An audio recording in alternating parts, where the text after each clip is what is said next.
जय माता रानी। दोस्तों आपके अपने चैनल राधे श्याम में आपका बहुत बहुत स्वागत है। तो दोस्तों, नवरात्रि में यदि आप कलश स्थापना किए हैं, अखंड ज्योत जलाए हैं और माता का उपवास किए हैं, तो आपको यह 8 गलती भूलकर भी नहीं करनी चाहिए।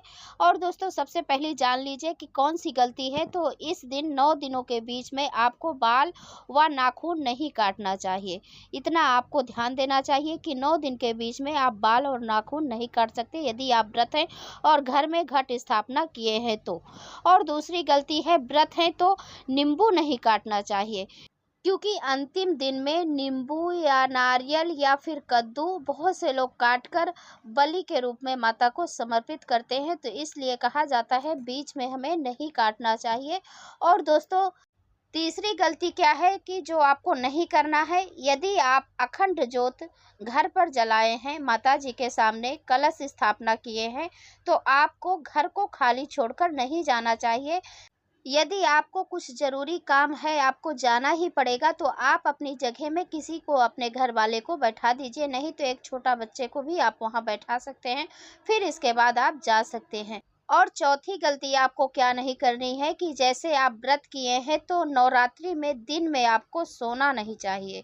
कितना भी दिक्कत हो, लेकिन आप दिन में नहीं सोएं। और फिर इसके बाद पांचवी गलती जान लेते हैं। तो पांचवी गलती ये है कि आपको सिलाई कढ़ाई करने के लिए सुई धागे का भी प्रयोग नहीं करना चाहिए, क्योंकि व्रत में हमें सिलना नहीं चाहिए। और छठी गलती क्या है कि जैसे कि आप यदि व्रत नहीं भी हैं, तो भी आपको लहसुन प्याज नहीं खाना चाहिए, तामसिक भोजन नहीं करना चाहिए और पैकेट वाले फूड भी आप नहीं खाएं।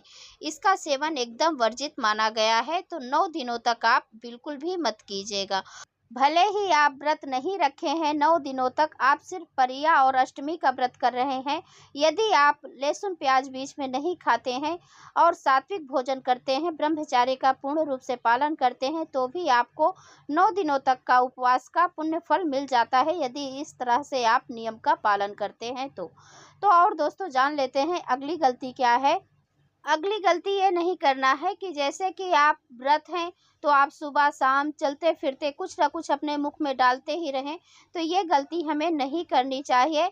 आप 1 बार 2 बार 3 बार भी आप एक जगह बैठकर जो भी फलाहारी करते हैं आप कर लीजिए। कहीं से बाहर से आए और डायरेक्ट आप कुछ खाने पीने लगे, आप 9 दिनों का व्रत कर रहे हैं, तो इस प्रकार से आपको नहीं चाहिए। आप कम से कम हाथ पैर धो लीजिए, कपड़े बदल लीजिए, यदि आप स्नान नहीं करते हैं तो भी। इस प्रकार से आपको नियम करना चाहिए, इससे आपको बहुत ही लाभ होता है और माता रानी भी बहुत प्रसन्न होती हैं। कहीं आ जाकर यदि माता जी को भी हम नहीं छू सकते, तो हम व्रत में भी हम कुछ फलाहारी नहीं कर सकते, कुछ खा पी नहीं सकते। हाँ, पानी की बात अलग होती है कि जैसे आप सिर्फ पानी पी सकते हैं, चाय पी सकते हैं। यदि आप सुबह शाम जैसे आलू वगैरह का कुछ भी फलाहारी ले रहे हैं, तो आपको एकदम अच्छे से साफ स्वच्छ होकर फलाहारी करना चाहिए। आपको ऐसा नहीं है कि आप बाथरूम से आकर फिर आप फलाहारी कर लिए, खा लिए, पी लिए, तो ऐसा आपको नहीं चाहिए। और बिना नहाए भी आपको नहीं कुछ खाना पीना चाहिए, यानी आप सिर्फ पानी भी नहीं पी सकते। यदि आप 9 दिनों का व्रत करते हैं, तो आपको नहाकर ही पानी पीना चाहिए। तो इस सब बातों का आपको ध्यान रखना चाहिए, क्योंकि जब हम व्रत करते हैं तो हमें बहुत ही नियम पालन करना होता है।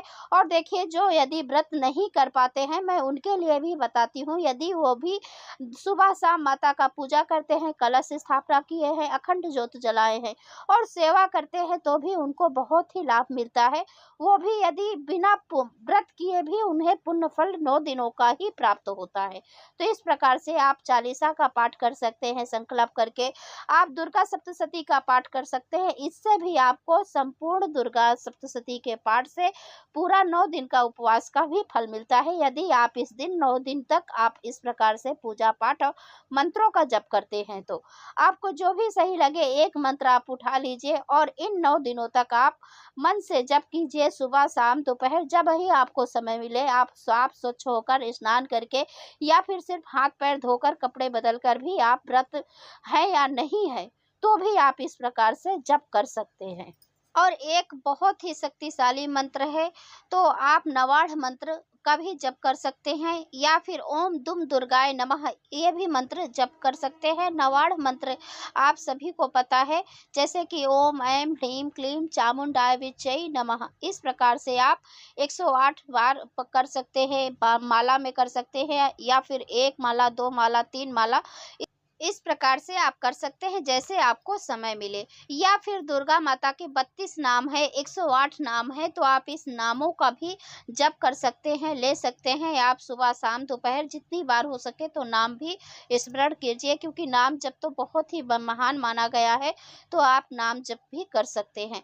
तो इस प्रकार से यदि आप पूजा पाठ करते हैं, नहीं भी व्रत हैं, तो भी आपको व्रत का संपूर्ण फल मिलता है। तो इस प्रकार से आप नियम जरूर कीजिए जितना आपसे हो सके, क्योंकि बहुत से लोग व्रत नहीं रख सकते हैं, कोई दिक्कत कोई परेशानी है, या फिर बहुत से लोग पूजा पाठ नहीं कर सकते हैं, सिर्फ व्रत कर सकते हैं। तो हम दोनों को ही बता दिए, जैसे जिनकी सामर्थ्य हो वो कर सकते हैं। यदि आप नियम का पालन करते हैं तो भी आपको उतना ही पुण्य फल मिलता है। यदि आप व्रत करते हैं, देखिए व्रत करते हैं तो थोड़ा बहुत तो पूजा पाठ आपको करना ही चाहिए, कुछ ना कुछ तो मंत्र जप करना चाहिए। या फिर आप दुर्गा चालीसा का भी पाठ कर सकते हैं, बहुत ही छोटा है, बहुत ही जल्दी हो जाता है। तो अब बहुत ज़्यादा यदि रहेगा तो 5 मिनट में हो जाता है। तो आप इस प्रकार से दुर्गा चालीसा का भी पाठ कर सकते हैं, सुबह शाम आरती कर सकते हैं, भोग लगा सकते हैं। इस प्रकार से एकदम सरल पूजा विधि है, तो इस प्रकार से आप पूजा कर सकते हैं।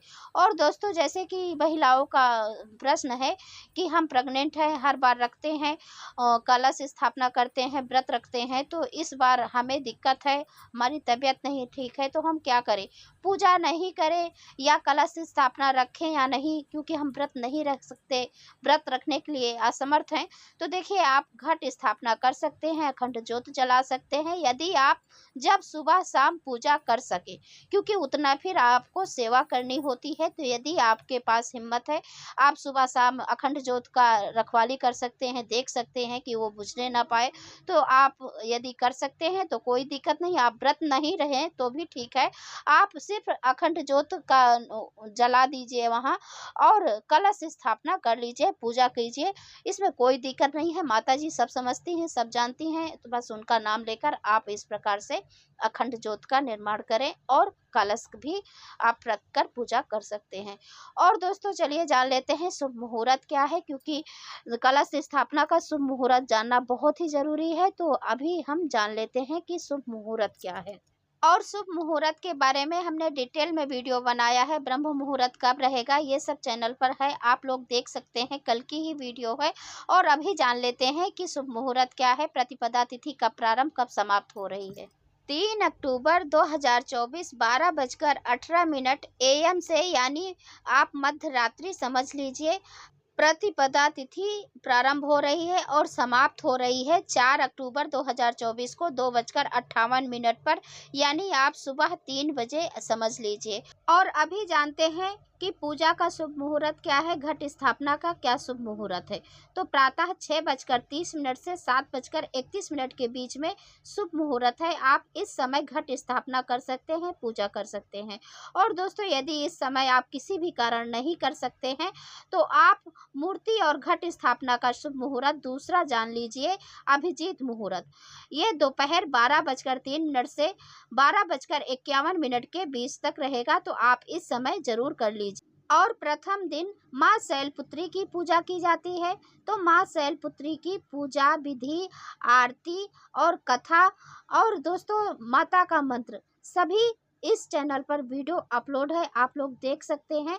और दोस्तों, बहुत सी बहनों का यह प्रश्न है कि हम बाल धोए या नहीं, क्योंकि बृहस्पतिवार है, तो बृहस्पतिवार के दिन तो बाल वैसे ही नहीं धोया जाता, तो नवरात्रि में हम क्या करें, क्योंकि अमावस्या थी एक दिन पहले, हम उस दिन भी बाल नहीं धोए। तो देखिए बहन, यदि आप बाल अमावस्या के दिन नहीं धोई हैं तो आप ज़रूर धो लीजिए, क्योंकि साफ से ही हमें व्रत करना है, पूरा शरीर हमारा साफ होना चाहिए, स्वच्छ होना चाहिए। या फिर आप एक दिन पहले ही बाल धो लिए होते, शनिवार या शुक्रवार को भी नहीं धोया जाता, शनिवार भी नहीं धोया जाता। हम लेडीज को ऊपर ही इतनी सारी पाबंदी होती है, ये आप सभी जानते हैं। तो इसलिए माता जी से क्षमा याचना करके आप उस दिन ही बाल धो लीजिए, इसमें से दोष नहीं होता, क्योंकि वार से बड़ा त्योहार होता है। तो आप लोग बाल धो सकते हैं निसंकोच, बस साफ स्वच्छ होकर ही आपको पूजा करना है, बस इतना ही दिमाग में आप रखिएगा। और दोस्तों अब मैं मिलती हूँ अगले वीडियो में, तब तक के लिए नमस्कार। और वीडियो देखने के लिए बहुत बहुत धन्यवाद। और ये लाइक करना बिल्कुल भी मत भूलिएगा। यदि वीडियो अच्छा लगा तो लाइक और शेयर जरूर करें। धन्यवाद।